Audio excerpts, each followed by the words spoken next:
Olá, meus prezados colegas, sejam todos bem-vindos a mais um Saber Direito. Meu nome é Renato Brasileiro de Lima, sou professor de processo penal e aqui estou com vocês para esse encontro, nesses nossos, temos 5 encontros e a gente vai trabalhar especificamente com o processo penal, falando sobre um tema ainda mais específico sobre competência criminal.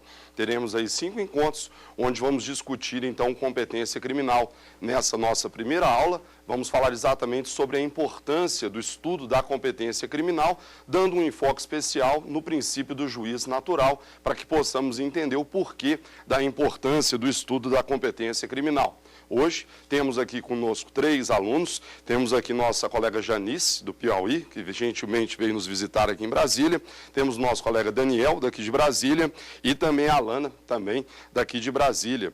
Os nossos telespectadores também podem participar da aula. Peço a vocês, então, que encaminhem eventuais dúvidas para o e-mail saberdireito@stf.jus.br. A gente pede apenas que o aluno coloque a aula e coloque o professor para que possamos, então, direcionar esse e-mail ao professor da matéria. A gente começa, então, a tratar desse assunto, começamos a falar, então, sobre competência criminal. Sempre que falo sobre competência criminal, costumo dizer para os alunos, sendo bastante sincero, que competência criminal não é dos temas mais prazerosos. Então, não tem qualquer ilusão aí de achar que competência é um dos temas mais interessantes para o aluno estudar. Agora, uma coisa é verdade, no processo penal, talvez não haja ponto tão importante quanto a competência criminal. E por quê? Porque exatamente por não despertar tanta paixão no seu estudo, ele acaba sendo prejudicado e é um tema extremamente complexo. Se você parar para pensar na estrutura do Poder Judiciário brasileiro, onde temos aí competência da Justiça Militar, Justiça Federal, Justiça Eleitoral, Justiça Estadual, então são muitas aí as nossas, entre aspas, justiças, e daí a importância do estudo da competência. A pessoa, às vezes, acredita que pelo fato de atuar apenas na Justiça Estadual, ela não teria por que estudar a competência das outras justiças. Então, por exemplo, a pessoa fala, eu sou um advogado militante na área estadual, eu quero fazer um concurso na área estadual. Para que eu vou estudar a competência da Justiça Federal? Está equivocado. E por quê? Porque a competência da Justiça Estadual, ela é uma competência de natureza residual. Então, na verdade, a Justiça Estadual vai julgar as causas que não serão julgadas pelas outras justiças. Então, mesmo que você atue apenas na Justiça Estadual, é importante que você entenda muito bem as demais competências, exatamente para poder saber se uma causa é ou não de competência da Justiça Estadual. E eu costumo também contar um caso concreto do ano aí de 2003, à época eu era defensor público da União em Juiz de Fora.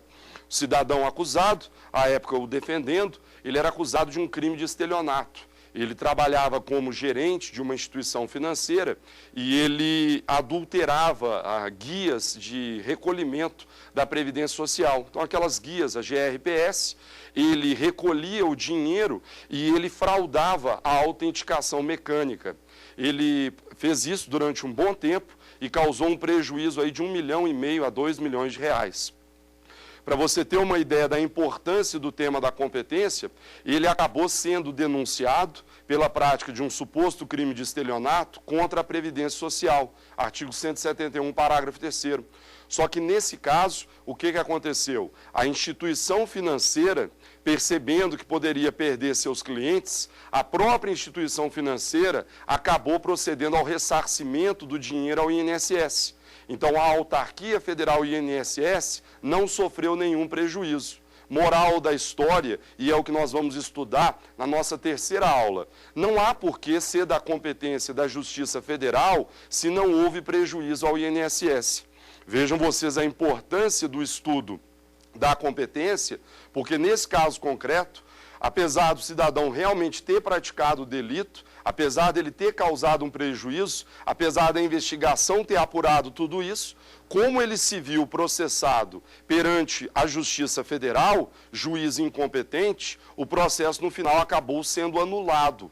e anulado depois de vários anos. Aí o aluno fala, Renato, mas como isso repercute? Ora, anulado o processo, desde o seu primeiro marco aí importante, que é o recebimento da denúncia, a gente sabe que a prescrição, então, continuou correndo. Então, aí você percebe a importância do estudo do tema, porque apesar dele ter praticado um delito, como ele se viu processado durante quase 7 anos perante um juiz incompetente, houve a anulação aí do recebimento da denúncia e o processo acabou fulminado pela prescrição. Então, daí a importância do estudo da competência criminal e é exatamente o que vamos fazer a partir de agora. Quando falamos de competência criminal, é extremamente importante fazermos um estudo inicial do princípio do juiz natural. E é exatamente esse o foco da aula de hoje. Vamos passar ao estudo do princípio do juiz natural, porque é ele que vai nortear toda a ideia relacionada à competência. Precisamos entender que a competência, ela funciona como uma medida, como um limite da jurisdição. Jurisdição é uma das funções do Estado, exercida principalmente aí pelo Poder Judiciário, mediante a qual o Estado juiz aplica o direito objetivo ao caso concreto. Agora, não podemos imaginar que todo e qualquer juiz possa julgar questões criminais, possa julgar questões cíveis, possa julgar questões trabalhistas. Daí a ideia da competência criminal. Então, subdivide-se essa jurisdição e é como se pegássemos, então, uma parcela dessa jurisdição e dessemos a cada um dos juízes. Então, a gente pega uma fatia dessa jurisdição e vamos dar para o juiz, ele vai exercer competência trabalhista. Vamos pegar uma parcela dessa jurisdição, dar a um juiz, ele vai exercer competência eleitoral. Então, competência é exatamente isso. É uma distribuição aí da jurisdição para que cada juiz, então, possa aplicar o direito objetivo ao caso concreto. Agora, qual é a grande importância do princípio do juiz natural? O princípio do juiz natural está previsto na Constituição Federal. O aluno pergunta, Renato, de maneira expressa, de maneira explícita, a Constituição usa a expressão juiz natural? Não, mas não podemos negar que em 2 incisos da Constituição, esse princípio do juiz natural está previsto. O primeiro deles, no artigo 5º, inciso 37. Então, lá no artigo 5º, inciso 37 da Constituição Federal, nos diz que não haverá juízo ou tribunal de exceção. Então, o artigo 5º, inciso 37, nos diz que não haverá juízo ou tribunal de exceção. Por sua vez, o artigo 5º, inciso 53, vai colocar que ninguém será processado nem sentenciado, senão pela autoridade competente. Então, se você for perguntado sobre o princípio do juiz natural, são esses os 2 incisos fundamentais. O primeiro dizendo que não haverá juízo ou tribunal de exceção, e o segundo, o 53, dizendo que ninguém será processado nem sentenciado, senão pela autoridade competente. A gente vai focar agora exatamente nesses 2 incisos. Veja, apesar da Constituição colocar o princípio do juiz natural nesses 2 incisos, você também não pode esquecer que esse princípio também estaria previsto em outros dispositivos da Constituição. Por exemplo, a mesma Constituição Federal nos diz que compete ao Tribunal do Júri o julgamento dos crimes dolosos contra a vida. Então, isso também é princípio do juiz natural. Ou seja, é a Constituição dizendo que o juiz competente, pelo menos em regra, para apreciar crimes dolosos contra a vida, é o Tribunal do Júri. Também não podemos esquecer que em alguns dispositivos da Constituição, ela outorga foro por prerrogativa a determinadas autoridades. Então, por exemplo, você vai buscar na Constituição e você vai ver que compete aos tribunais de justiça julgar os crimes praticados por promotores e magistrados estaduais, salvo em relação a crimes eleitorais. Isso também não deixa de ser uma manifestação do princípio do juiz natural. Aí o colega pergunta, Renato, percebi então a localização do princípio do juiz natural previsto na Constituição. Mas qual é o significado? Qual é a noção?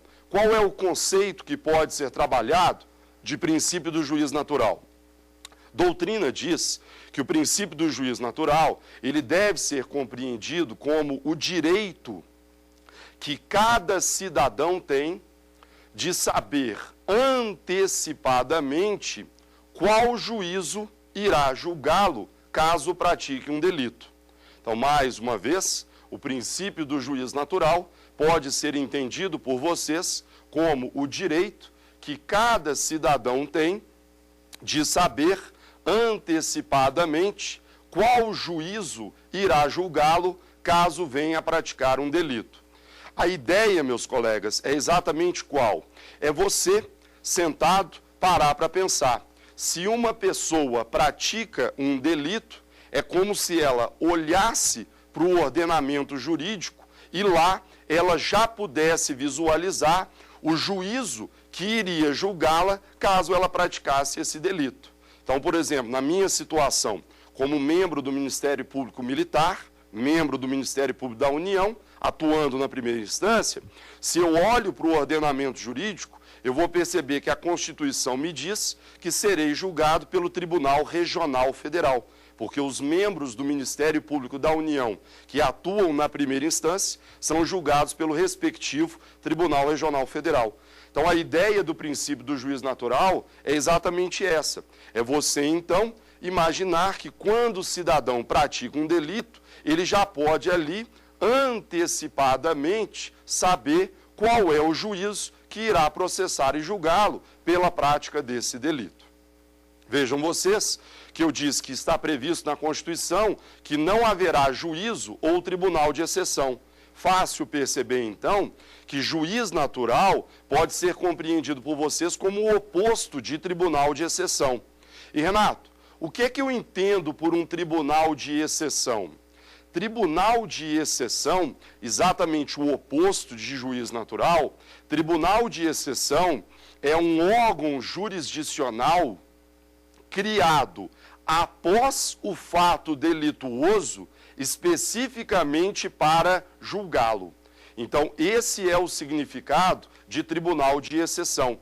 Vejam vocês que é absolutamente o contrário do juiz natural. Então, é como se vocês imaginassem que um crime foi praticado hoje e depois desse delito ter sido praticado, cria-se um órgão jurisdicional para julgá-lo. Não há como negar que quando um órgão jurisdicional é criado após o fato delituoso especificamente para julgá-lo, sérias dúvidas surgirão quanto à imparcialidade desse órgão jurisdicional. Felizmente, a Constituição Federal, de maneira expressa, veda tribunais de exceção. Agora, é bom que se diga para o nosso aluno que, infelizmente, no plano internacional, temos vários exemplos de tribunais de exceção. A doutrina vai citar o caso que aconteceu, os crimes de guerra julgados na ex-Iugoslávia, o caso também de Camboja, Ruanda, o caso do julgamento de Saddam Hussein no Iraque. Então, você acaba vendo alguns tribunais de exceção no plano internacional. E daí também é interessante, Alana, para você poder compreender a importância do Tribunal Penal Internacional de Roma. Não é tema do nosso encontro, mas o Tribunal Penal Internacional, ele tem essa grande importância porque cria-se no plano internacional um órgão jurisdicional para julgar esses crimes de guerra subsidiariamente. Porque uma grande crítica quanto a esses tribunais era exatamente que violavam o juiz natural. Agora, já temos o Tribunal Penal Internacional como juiz natural, subsidiário, para poder julgar esses delitos, evitando-se, então, arguições aí em relação ao princípio do juiz natural. Então, já vimos que o princípio do juiz natural está previsto na Constituição, não haverá juízo ou tribunal de exceção e ninguém será sentenciado e nem processado, senão pela autoridade competente. Sobre o princípio do juiz natural, é importante ficarmos atentos a 3 regras de proteção que dele vão emergir. O professor Antônio Scarantes Fernandes, em sua obra Processo Penal Constitucional, nos diz exatamente isso, que desse princípio 3 regras podem ser extraídas. A primeira regra de proteção que pode ser extraída do princípio do juiz natural é exatamente qual? Só podem exercer jurisdição os órgãos instituídos pela Constituição. Então, a primeira regra de proteção é exatamente essa. Só podem exercer jurisdição os órgãos instituídos pela Constituição. Extremamente importante essa primeira regra, porque você vê logo que a fonte primária, então, do juiz natural é a Constituição Federal. Se um órgão jurisdicional ele não está previsto na Constituição Federal, eu não posso jamais admitir que isso aí seria o juiz natural. Então, só podem exercer jurisdição os órgãos instituídos pela Constituição. Aí, meus colegas, surge um aspecto interessante que seria o seguinte: Renato, as chamadas justiças especializadas violam o princípio do juiz natural? Ou será que as chamadas justiças especializadas aí não são exemplos de tribunais de exceção? Cuidado com isso, as justiças especializadas, aqui me refiro no plano criminal, à justiça eleitoral, à justiça militar, sem dúvida alguma, todos nós sabemos que elas estão previstas na Constituição Federal. Então, você vai buscar na Constituição e lá você vai perceber que está prevista a competência da Justiça Eleitoral, como também está prevista a competência da Justiça Militar. Então, podemos afirmar de maneira muito tranquila que as justiças especiais não são exemplos de tribunais de exceção. Afinal de contas, sua competência está prevista na própria Constituição Federal.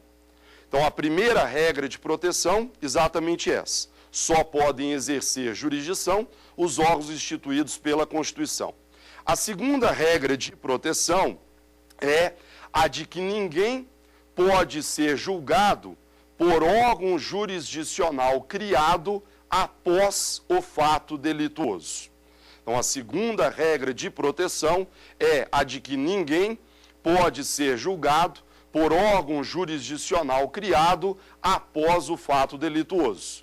Veja você que essa segunda regra, ela está relacionada ao tribunal de exceção. Então, não podemos admitir, se a Constituição Federal proíbe os tribunais de exceção, não podemos admitir que alguém seja julgado por um órgão jurisdicional criado após o fato delituoso. Uma das garantias mais sagradas e mais importantes da magistratura é a sua imparcialidade. A partir do momento em que um órgão jurisdicional é criado depois do cometimento do crime, especificamente para julgá-lo, fica fácil perceber que vai haver uma enorme pressão sobre esse órgão jurisdicional para poder condenar o agente. Por isso, então, que a segunda regra de proteção é exatamente essa. Ninguém pode ser julgado por órgão jurisdicional criado após o fato delituoso. A terceira e última regra de proteção, ligada ao princípio do juiz natural, é a de que, entre os juízes pré-constituídos, vigora uma ordem taxativa de competências, que impede qualquer discricionariedade. A terceira regra de proteção é a de que, entre os juízes pré-constituídos, vigora uma ordem taxativa de competências que impede qualquer discricionariedade. Aqui, meus colegas, um aspecto muito importante. A ninguém é dado poder escolher o seu juiz. Então, você não pode querer escolher por qual juiz você vai ser processado. Então, aí a gente para pensar muito na importância da chamada distribuição. A gente sabe, e não há como negar, nosso colega que é advogado, nosso colega que atua na área criminal, é defensor, aí sabe disso. Às vezes, em uma mesma vara judicial, até numa mesma vara, você tem lá o juiz titular e o juiz substituto, às vezes tem um juiz que tem a mão um pouquinho mais pesada, o outro tem a mão um pouquinho mais leve. São questões aí que realmente acontecem. Aí você percebe a importância da competência e da distribuição. Eu não posso permitir que a pessoa escolha o seu juiz, porque senão, com certeza, o promotor ia escolher o juiz da mão mais pesada. O advogado ia escolher o juiz da mão mais leve. Então, competência é algo sagrado, é algo importante e deve haver uma distribuição de competências. infelizmente, em situações em que tomamos conhecimento de juízes que se veem corrompidos, a gente tem um caso lamentável de São Paulo envolvendo o juiz federal, depois descobre-se que a manipulação acabou existindo onde? Na distribuição. Porque a partir do momento que você consegue alterar a distribuição, traz isso para você e, sem dúvida alguma, vai haver um prejuízo enorme à prestação jurisdicional. Por isso que a terceira regra é exatamente essa. Entre os juízes pré-constituídos, vigora uma ordem taxativa de competência que impede qualquer discricionariedade. Então, nem o juiz pode escolher quem ele quer julgar, nem o jurisdicionado pode escolher por qual juiz ele vai ser processado. É lógico, aqui, se você para pensar numa cidade pequena, comarca de vara única, aí é lógico que não há falar em distribuição, porque todos os processos acabarão sendo julgados por aquele mesmo juízo. Então, meus colegas, esse é o princípio do juiz natural. Você já sabe qual é a sua previsão constitucional e você já sabe também quais são as 3 regras de proteção. E aí você já consegue entender por que aquele processo lá no começo da aula acabou sendo anulado. Ora, se você pratica um crime militar, você deve ser julgado pela justiça militar. Então, se você praticou um crime militar e está sendo julgado pela Justiça Federal, por exemplo, é fácil perceber que você está sendo processado por uma autoridade incompetente. Então, o princípio do juiz natural está sendo violado. E lembre-se, aqui parafraseando a professora Ada Pellegrini Grinover, quando uma garantia constitucional, um direito, um princípio constitucional é violado, não há espaço para meras irregularidades. Então, se o princípio do juiz natural, previsto na Constituição, dizendo que ninguém será processado nem sentenciado, senão pela autoridade competente, ora, a partir do momento em que alguém se vê processado por uma autoridade incompetente, você percebe, então, que esse princípio está sendo violado e, claramente, aí, uma nulidade de natureza absoluta. Ok?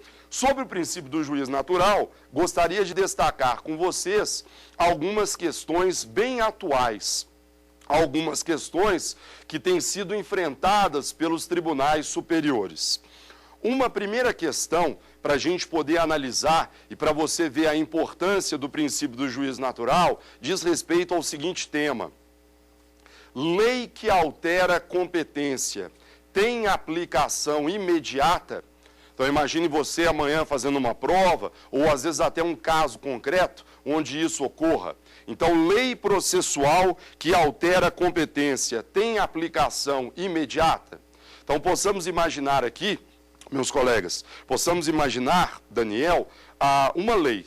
Então, você está sendo julgado por uma determinada justiça, e aí entra em vigor uma lei que altera essa competência. Então, um crime que era julgado ali é deslocado para uma outra justiça. Para facilitar a compreensão, Daniel, eu cito um exemplo concreto, tá? De onde surgiu essa discussão, que é o exemplo da Lei 9.299/96. Essa é uma lei já aí com 14, 15 anos de vigência, mas uma lei interessante para você poder compreender esse assunto. A Lei 9.299, ela tirou alguns crimes da competência da Justiça Militar. Essa lei, no dia a dia, aí, ela acabou ficando conhecida como Lei Rambo. Não sei se vocês vão se recordar daquelas imagens